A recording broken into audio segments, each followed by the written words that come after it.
merveilleuse heure où nous allons à Dieu. Nous voulons passer un temps pour apprendre de sa part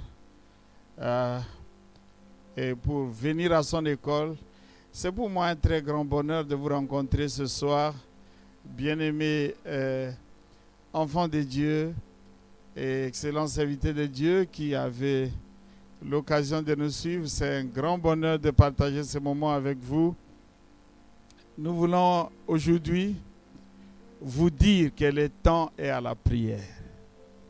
Lorsque le monde bouge, lorsque les fondements sont bouleversés, lorsque les fondements sont ébranlés, lorsque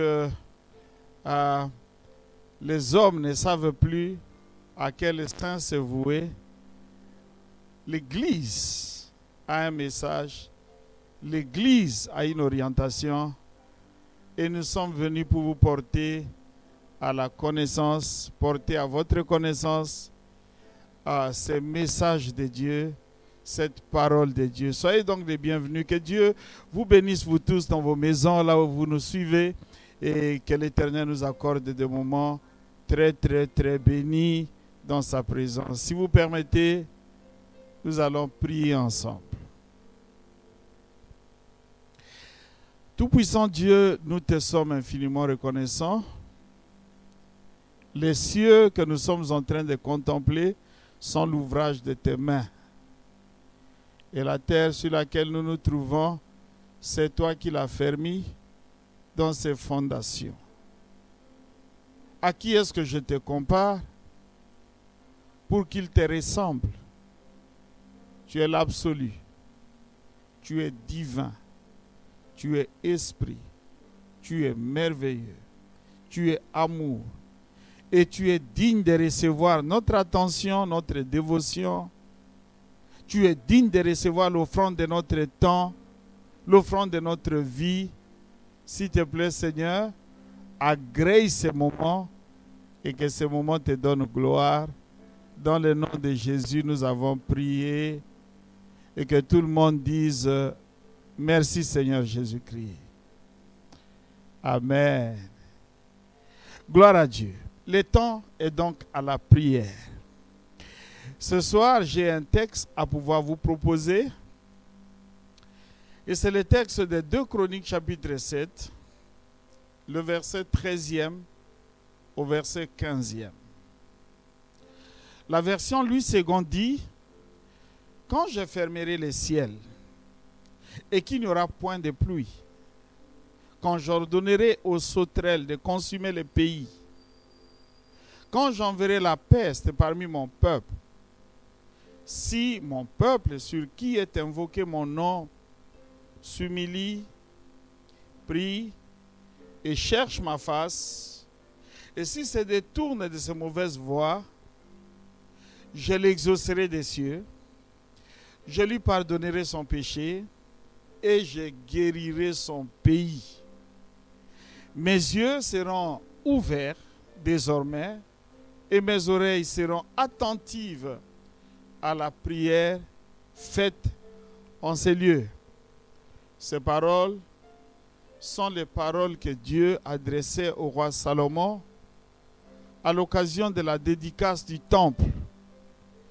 Dieu était venu lui apporter des assurances en disant: j'ai entendu la prière que tu m'as adressée et voilà la réaction que je réserve à la prière que tu m'as adressée.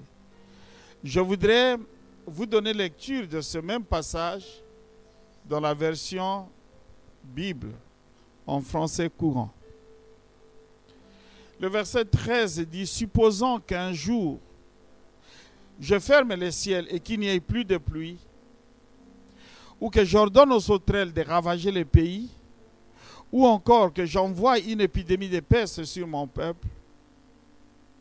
Si alors mon peuple, le peuple à qui j'ai donné mon nom, s'humilie et prie, si les Israélites me recherchent en renonçant à leur mauvaise conduite, moi, dans le ciel, je serai attentif.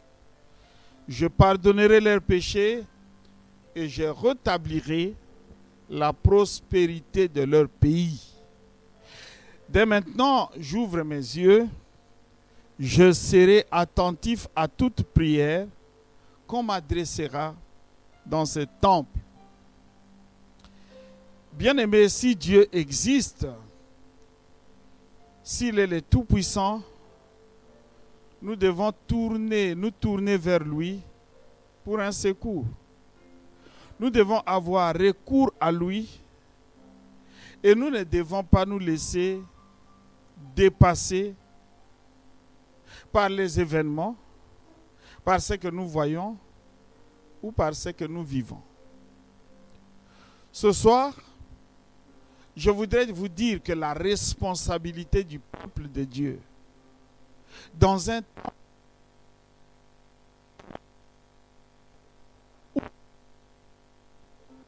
où la qui porte le nom de Dieu, c'est d'aller à Dieu, c'est de crier à Dieu, c'est d'avoir recours à Dieu par la prière. Bien-aimés, si je dois vous parler de la prière, je dois premièrement vous dire que la prière est efficace. Jacques chapitre 5 verset 16 nous dit que la prière du juste a une grande efficacité. La Bible dit Semeur dit une grande efficacité. Le français courant dit une grande efficacité. Et la Bible de l'abbé Crampon dit la prière fervente du juste a une grande puissance ou a beaucoup de puissance. Ce que je voudrais dire ici, c'est que nous ne serons jamais les premiers à commencer cette entreprise de prière. Il y a des gens qui nous ont précédés sur les chemins de la foi, qui se sont adonnés à cette discipline de prière. Et la Bible a,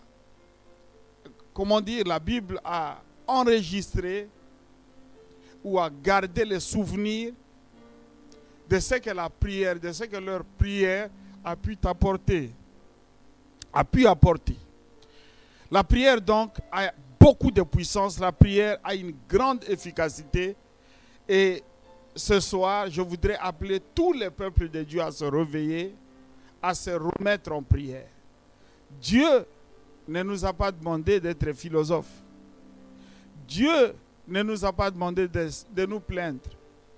Dieu ne nous a pas recommandé de murmurer. Et Dieu ne nous a pas demandé de nous faire des soucis. Mais Dieu a dit, en toutes choses, faites connaître vos besoins à Dieu par la prière. Et donc, Dieu nous attend au point de la prière. Et lorsque le peuple de Dieu répond à cet appel à la prière, il s'ensuit beaucoup d'effets, des grands effets, des effets puissants, tels que le monde peut être étonné par ce qui se passe.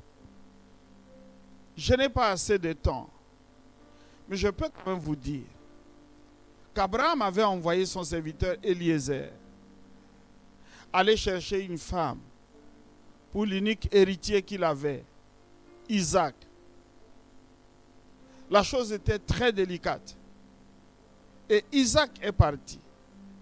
La Bible me dit, lorsqu'il arriva au pays de Laban, à côté du puits, il prit juste un court moment et il adressa une prière au Seigneur.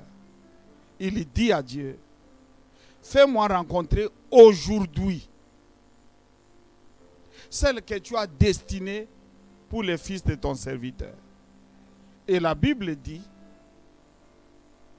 à peine il était en train de prier, il n'avait pas encore fini de prier, que parut Rebecca. Donc la prière avait produit des effets et même des effets instantanés. Je suis convaincu que si le peuple de Dieu s'élève devant cette situation en prière, Dieu va nous donner des effets instantanés. Le coronavirus va disparaître d'une manière instantanée. Dieu va nous accorder des solutions instantanées. Dieu va nous apporter un secours instantané si nous nous engageons à prier. À peine Eliezer avait commencé à prier que Dieu était intervenu et les solutions ou la réponse à sa prière ne tarda point d'arriver. La Bible nous parle de Anne qui elle aussi avait prié. Après autant d'années de stérilité, lorsqu'elle a prié, Dieu changea sa situation de stérilité. Anne conçut, Anne enfanta. Et ce qui est merveilleux, c'est de savoir que l'enfant qu'il avait enfanté était devenu un grand monsieur qui portait sur lui les 3 onctions principales parmi les peuples d'Israël. Il avait l'onction du roi, l'onction du sacrificateur et l'onction du prophète. Parce que c'est un enfant qui avait été demandé à l'Éternel. Et demander à l'Éternel, ça veut dire qui avait été une réponse à la prière que sa mère lui avait adressée. La prière donc a des effets, des grands effets, produit beaucoup de puissance et la prière peut produire des réponses et même des réponses instantanées. Je voudrais encore dire que la prière est certaine. Certaine. Autant quelqu'un peut prendre un produit contre une maladie et être sûr, après avoir fini la cure, que cette maladie ne réapparaîtra plus, autant la prière, lorsqu'elle est adressée à Dieu, lorsqu'elle est bien adressée à Dieu, ses effets sont puissants, mais aussi ses effets sont certains. Je pense à Daniel, qui avait failli être exécuté avec l'élite du peuple parce que les rois étaient fâchés, les sages, les savants, tous ces cerveaux que le roi, sur lesquels le roi comptait, n'étaient pas capables d'apporter une réponse au problème du roi. Le roi était fâché et il a commencé l'exécution de tous ces cerveaux. Mais Daniel est allé voir le roi et lui dit: tout ce que je veux obtenir de toi, roi, c'est que tu me donnes un temps. Et pourquoi il demandait un temps? Il demandait un temps pour prier, pour aller prier. Je voudrais dire à l'Église que si nous avons besoin encore d'un peu de temps, c'est pour que nous puissions mettre à profit ce temps pour prier. Que cette nuit, nous puissions la mettre à profit pour prier. Que le jour de demain, nous puissions le mettre à profit pour prier. Que le temps que Dieu nous donne dans la vie, nous puissions mettre ce temps à profit pour prier. Et lorsqu'il a prié, la chose qui était presque impossible a été rendue possible. La réponse qui était presque incertaine a été rendue possible simplement parce qu'ils avaient prié. Je voudrais donc dire que le Seigneur, en nous appelant à la prière, il nous appelle à une affaire certaine. Il nous appelle à une entreprise certaine. Peuple de Dieu, que rien ne nous abatte, que rien ne nous décourage, que rien ne nous plonge dans le désespoir, parce qu'avec la prière, c'est certain. Je voudrais que de partout où vous me suivez, que vous puissiez dire avec moi, avec la prière, c'est certain. Le Dieu de la prière, c'est le Dieu qui exauce. Ne soyez donc pas désemparés, ne soyez pas déçus, ne soyez pas abattus outre mesure.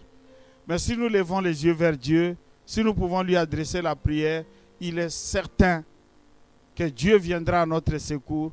Il est certain que Dieu nous donnera des réponses. Il est certain que Dieu interviendra. C'est pour cela que je voudrais engager l'Église et réveiller l'Église afin que nous puissions saisir l'occasion de ce temps où nous sommes confinés dans nos maisons, où nous ne pouvons plus vaquer librement à nos occupations, convertir ces temps d'ennui en temps de prière. Transformer ces temps où parfois nous avons comme l'impression que nous ne faisons rien, convertir ces temps en temps de prière. Et ce sera certain que Dieu interviendra pour nous. La question que quelqu'un peut me poser, la première, c'est qui doit prier?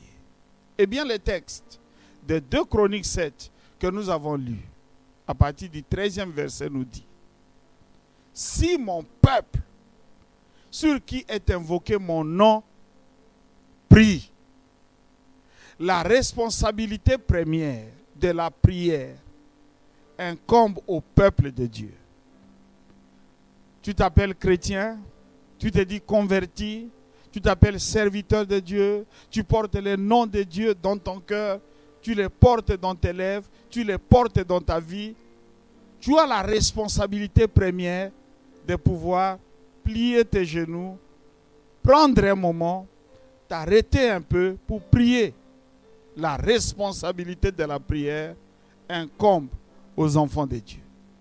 Celui qui dit qu'il connaît Dieu, celui qui connaît le nom de Jésus-Christ, celui qui croit que Jésus-Christ est mort, qu'il est ressuscité, qu'il est monté au ciel, qu'il est assis à la droite de Dieu, qu'il revient bientôt nous chercher, celui-là qui a cru au Seigneur Jésus et qui a confessé Jésus-Christ dans sa vie comme Seigneur et Sauveur, à cette personne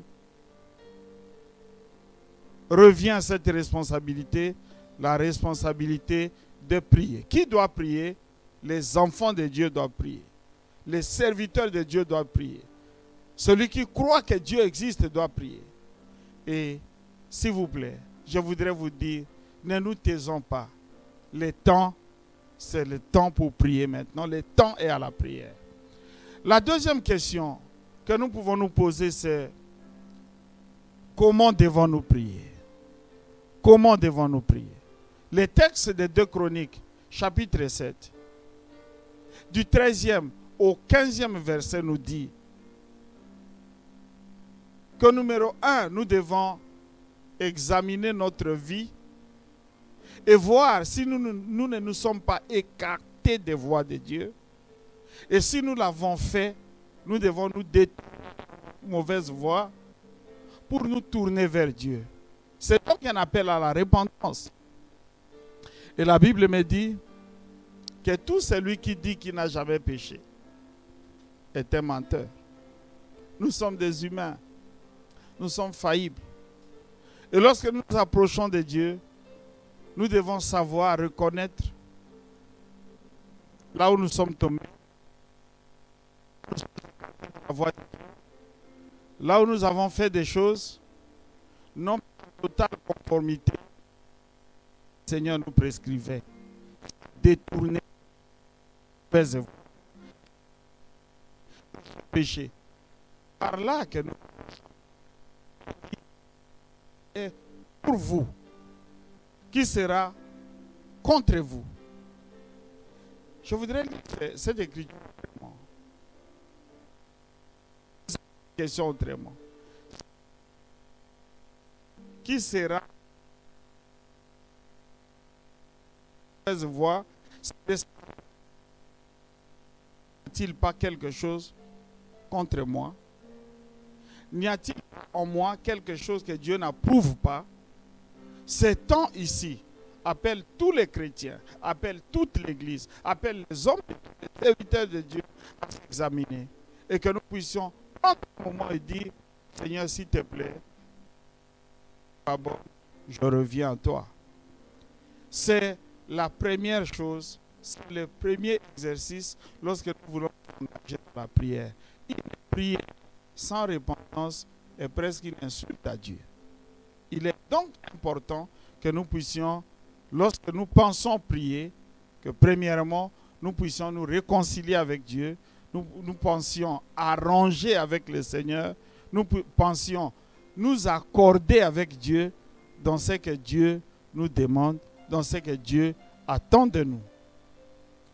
La deuxième chose que nous devons observer sur le chemin de comment prier, eh bien, c'est l'humilité. Vous savez, parfois je me pose beaucoup de questions lorsque je m'approche de Dieu. La question de quelle attitude je dois avoir. Vous savez, Dieu, il est plus élevé. Il est plus intelligent. Il connaît mieux que nous. Je me rappelle un jour, Dieu m'a donné un verset, il m'a dit, lis ça. Je dis, mais je connais le verset. Je peux même te répéter le verset. Mais Dieu me dit, je t'ai demandé de lire le verset.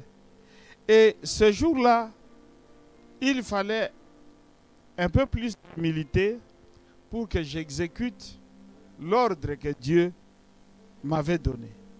Et quand j'ai ouvert ma Bible pour lire le verset, c'est ce jour-là seulement qu'une petite virgule qui était dans ce verset-là a commencé à parler à mon cœur. Je lisais ce texte sans m'arrêter sur la virgule. Mais ce jour-là, c'est la virgule qui m'avait parlé. Donc Dieu, il peut nous conduire sur un chemin que notre intelligence n'accepte pas. Il peut nous mener sur une voie que notre volonté n'agrée pas. Mais si nous reconnaissons que Dieu est plus élevé que nous, il connaît mieux que nous, il comprend mieux que nous, il peut plus que nous, eh bien, nous ne devons pas faire étalage de notre connaissance, étalage de notre puissance, étalage de notre force. Nous devons accepter de paraître petits devant ses yeux. Et c'est ça l'appel à l'humilité. Il faut que celui qui s'approche de Dieu s'humilie. Qu'il accepte et qu'il reconnaisse qu'il est petit devant Dieu. Qu'il accepte et qu'il reconnaisse que Dieu, c'est lui le Saint, c'est lui qui est Dieu, c'est lui qui peut tout, et c'est lui qui connaît, qui doit choisir la meilleure voie pour chacun des cas, pour des choses que nous apportons devant lui. L'humilité est donc très importante. Tous les cas ne se résolvent de la même manière. Tout.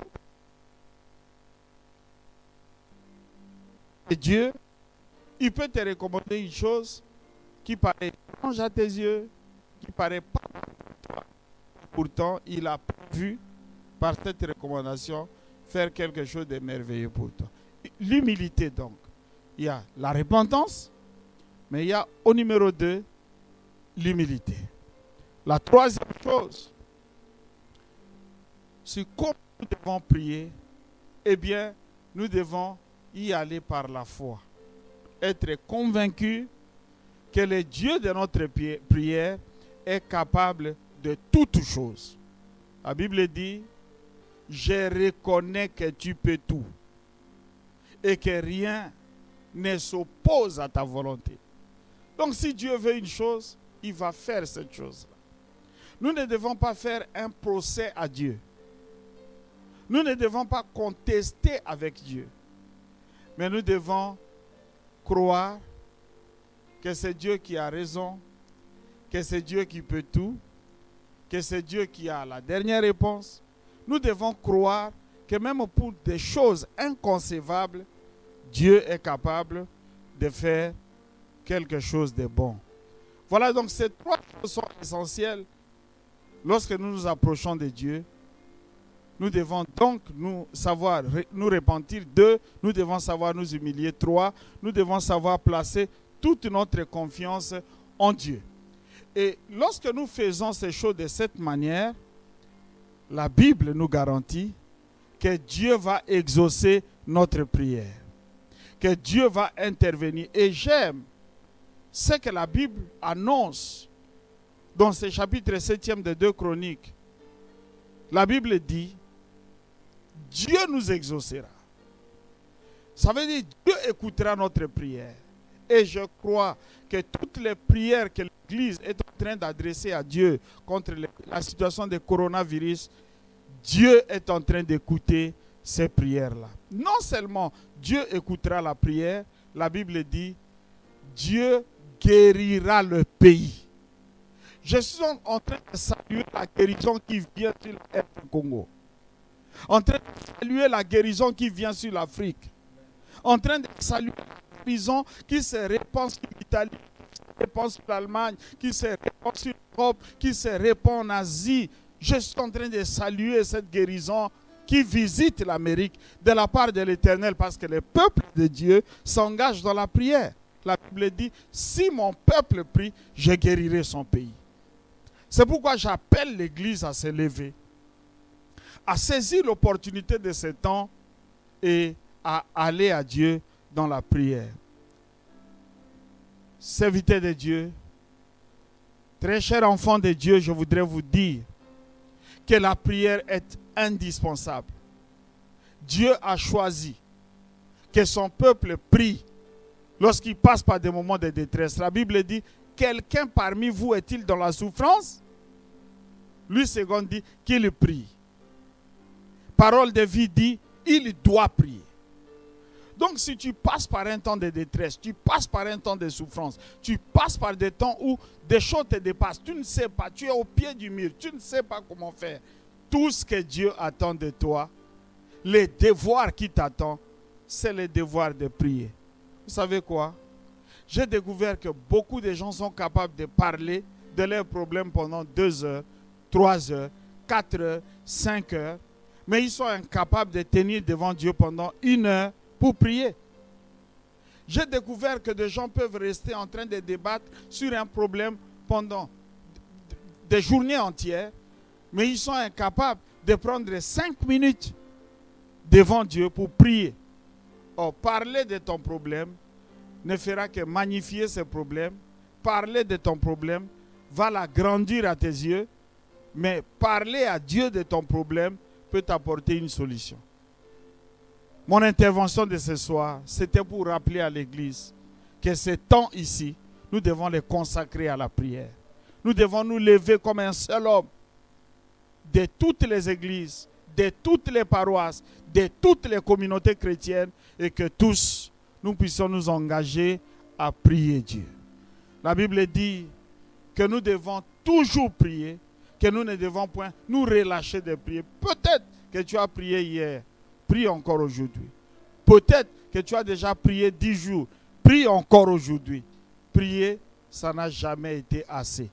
Il faut prier jusqu'à ce que Dieu intervienne. Il faut prier jusqu'à recevoir les signes de Dieu. Il faut prier jusqu'à voir la gloire de Dieu apparaître sur ta route. Donc nous ne devons pas nous arrêter en chemin. Nous devons prier jusqu'à ce que nous verrons l'exaucement de cette prière atteindre notre vie. Mes frères bien-aimés, il y a une panique générale à travers le monde. Il y a de fortes secousses à travers le monde. En ces temps-ci, l'homme intelligent, c'est celui qui fait recours à Dieu. L'homme intelligent, c'est celui qui ose de prier. Je voudrais te défier, bien-aimé qui me suit, ma soeur, mon frère, papa, maman, je voudrais te défier à une seule chose, à prier pour ta famille, à prier pour ta maison, à prier pour ton pays.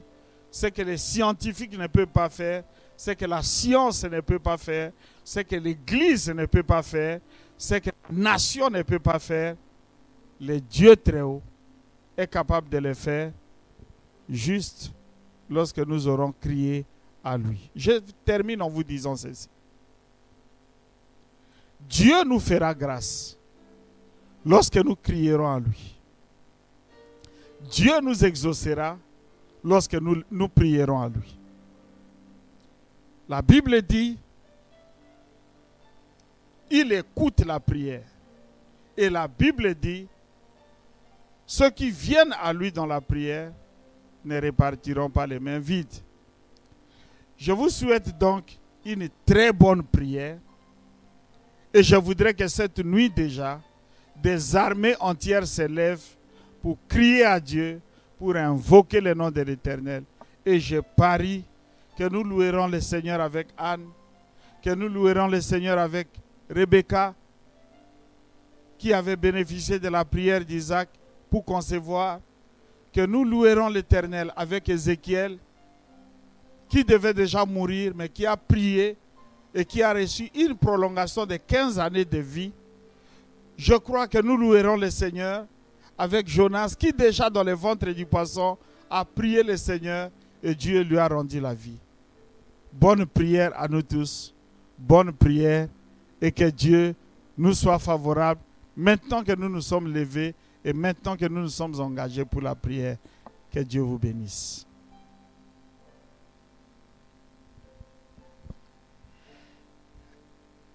Je voudrais prier avec vous. Tendre Père, nous te disons merci. Nous bénissons ton nom parce que vraiment, tu nous écoutes. Et lorsque nous crions à toi, tu nous exauces. Et lorsque nous venons à toi, tu ne nous repousses pas. Agrée et exauce l'engagement de prière de chacun, de chaque famille, de chaque maison qui est avec nous dans cette émission. Nous voulons prier, Seigneur notre Dieu, que lorsque quelqu'un fléchira ses genoux, même pour dire un mot, que du ciel tu l'exauces et que des effets puissants se manifestent. Je prie que chaque maison soit protégée. Je prie que chaque famille soit protégée. Je prie que tu étendes sur nos maisons, Éternel notre Dieu, la couverture de ta droite. Et je plaide le sang de Jésus sur la République démocratique du Congo, sur l'Afrique, sur le reste du monde. Et j'invoque le nom de Jésus-Christ sur l'église de la pierre vivante, sur toutes les familles de la pierre vivante, afin que Dieu soit notre protecteur et que Dieu exauce nos prières avec puissance, avec prodige, avec miracle. Au nom de Jésus-Christ, nous avons ainsi prié. Que le peuple de Dieu dise Amen. Que Dieu vous bénisse. Merci d'avoir été avec nous.